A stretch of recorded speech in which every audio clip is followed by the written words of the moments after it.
Alô pessoal, tudo bem? Vamos fazer uma revisão sobre amplificadores operacionais, que foi o assunto da quinzena 6. Ao final dessa aula, recomendo que vocês façam os exercícios das atividades relativas a essa semana, tá ok? Então vamos lá.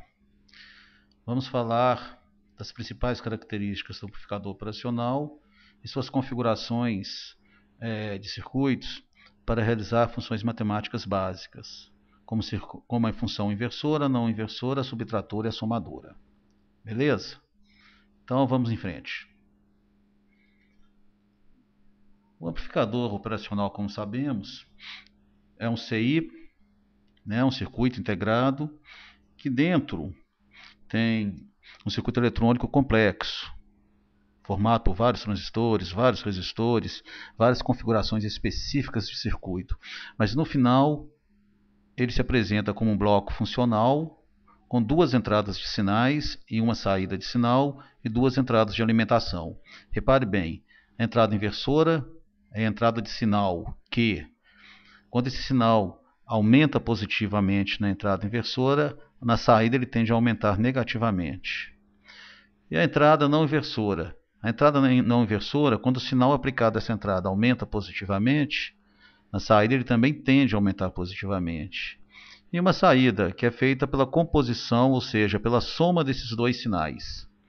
Portanto, se tivermos um sinal aplicado na entrada inversora e outro sinal na entrada não inversora, a saída será feita pela soma da influência dos dois sinais.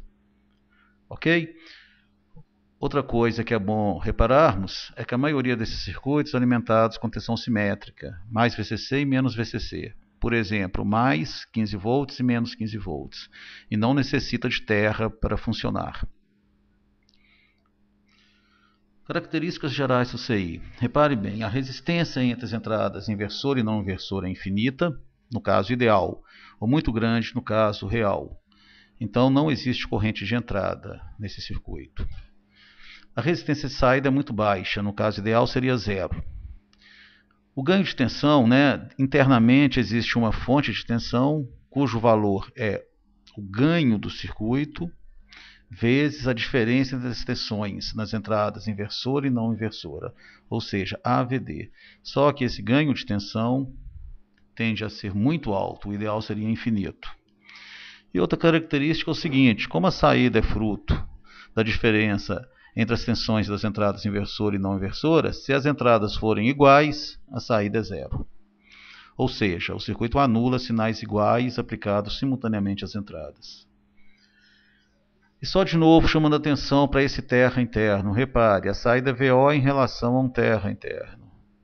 Como o circuito não necessita de terra para funcionar, esse terra é obtido no ponto médio da soma das duas tensões de alimentação. Mais VCC, menos VCC, o ponto médio é chamado de terra.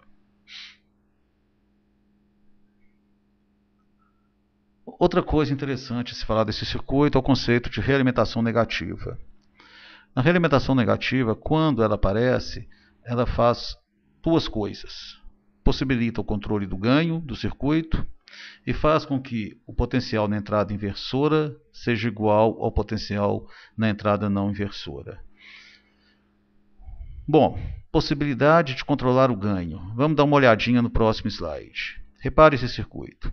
Não existe realimentação negativa nesse circuito. O circuito, então, montado dessa maneira, se a tensão VA for maior que a tensão VB, o resultado é positivo.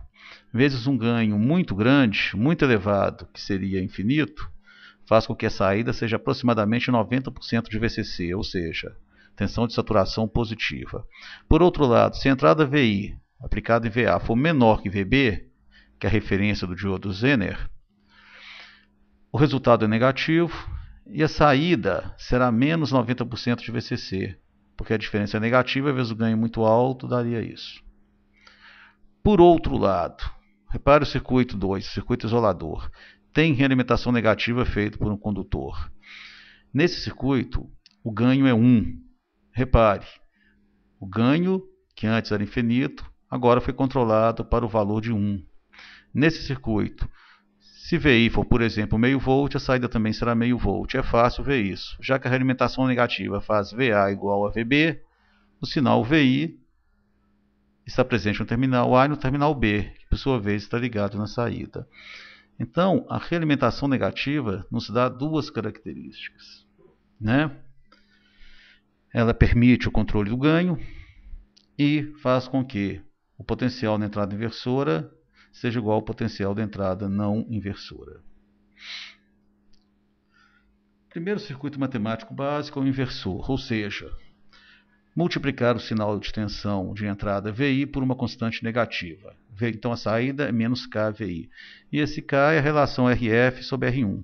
Repare, se nós aplicarmos 1 volt contínuo na entrada VI, a saída será menos 2 volts, desde que RF seja 2K e R1 seja 1K. Se aplicarmos o sinal alternado de 2 volts pico a pico, a saída será de 4 volts pico a pico. Contudo, quando o sinal aumenta positivamente, a saída aumentará negativamente. Quando o sinal aumentar negativamente, a saída aumentará positivamente. É a qualidade inversora. E o que mais isso acrescenta, né? Que a gente pode reparar? A frequência, a forma de onda da saída é idêntica à frequência, a forma de onda da entrada. Porém, a amplitude muda em função do ganho e a relação de fase muda porque o circuito é inversor. Aqui temos a dedução da equação, a demonstração do ganho do circuito inversor. Repare, se a resistência de entrada é infinita, a corrente 2 é zero. Se a corrente 2 é zero, a corrente 1 passa também pelo resistor RF e fecha pela resistência de saída e pela resistência interna, né, pela fonte interna do CI. Então, olha, a corrente segue, né, para a entrada inversora, chega nesse nó, passa pela malha de realimentação e retorna pela fonte interna. Então, se a corrente 2 é zero, a corrente 1 é igual à corrente F. A corrente 1 é V1 menos VA sobre R1. Mas VA, já que tem realimentação negativa, VA é igual a VB. Então, V1, a corrente 1 é V1 menos 0 sobre R1. Isso é igual à corrente F, que será VO menos 0 sobre RF. Resolvendo a equação, VO menos RF sobre R1, VI. O outro circuito básico é o não inversor, né? A saída é o sinal de entrada multiplicado por uma constante positiva. Essa constante vale 1 mais RF sobre R1. Repare no gráfico. Comportamento com sinal contínuo, comportamento com sinal alternado. Não há inversão de fase. Sinal positivo. Demonstração da obtenção desse ganho.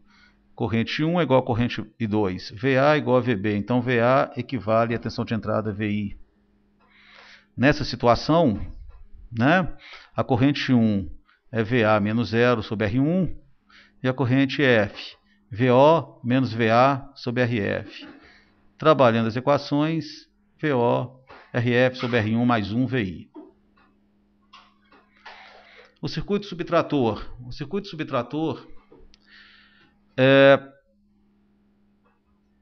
o resultado está mostrado, né, dois circuitos. O circuito A, repare bem, é a saída do circuito referente à entrada inversora, menos RF sobre R1, V2, considerando V1 aterrado, mais a saída do circuito considerando a entrada não inversora, ou V2 aterrado, será 1 mais RF sobre R1, V1.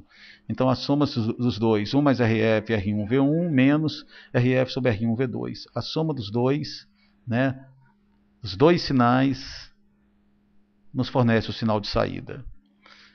Bom, repare aqui, uma constante K1 multiplicado por V1, uma constante K2 multiplicado por V2. As constantes são diferentes. Se quisermos fazer a mesma constante, multiplicar a diferença dos sinais V1 e V2, devemos fazer um arranjo com os resistores R2 e R3, onde a razão R3 sobre R2 deve ser igual à razão RF sobre R1. O circuito somador. Dois sinais V1 e V2 aplicados via resistores R1 e R2 à entrada inversora. Nesse caso, a saída VO é menos, né, RF sobre R1, V1 menos RF sobre R2 V2. Se quisermos fazer com que os dois sinais sejam somados e multiplicados por uma constante única, devemos fazer R1 igual a R2. E o somador não inversor. Dois sinais aplicados à entrada não inversora através dos resistores R1 e R2. A saída VO é 1 mais RF sobre RX multiplicado por meio V1 mais V2. Essa equação só é verdade se R1 for igual a R2. E, para completar, vamos falar o seguinte: é possível associar vários blocos funcionais para formar um bloco funcional geral do circuito. Como a gente pode fazer isso? Associar blocos inversores, inversores, não inversores, somadores, subtratores e assim vai. A regra geral é: a mesma entrada pode ser aplicada, a mesma saída pode ser aplicada em várias entradas diferentes. Contudo, uma saída não pode ser ligada a outra. Você não pode interligar saídas juntas, mas você pode interligar entradas, a mesmo sinal a várias entradas. Então, qualquer bloco, a saída de qualquer bloco pode ser ligada a entradas de qualquer outro. A saída de um bloco pode ser ligada a várias entradas, mas as saídas dos blocos não podem ser ligadas juntas, tá ok? Com essas considerações, aqui tem um exemplo. Um subtrator inversor, um somador inversor, tem a sua saída multiplicada por um inversor de ganho unitário. Rx e Rx, ganho unitário. Então, a saída VO será RF sobre R1 multiplicado pela diferença dos ganhos, positivo. Esse conjunto é um somador não inversor, feito pelo produto de dois inversores. Para que RF seja igual, para que a mesma constante multiplique V1 e V2, é necessário que R1 seja igual a R2. Ok? Bom, pessoal, agora é com vocês. Façam o exercício proposto para essa quinzena. Beleza? Valeu, até a próxima. Tchau.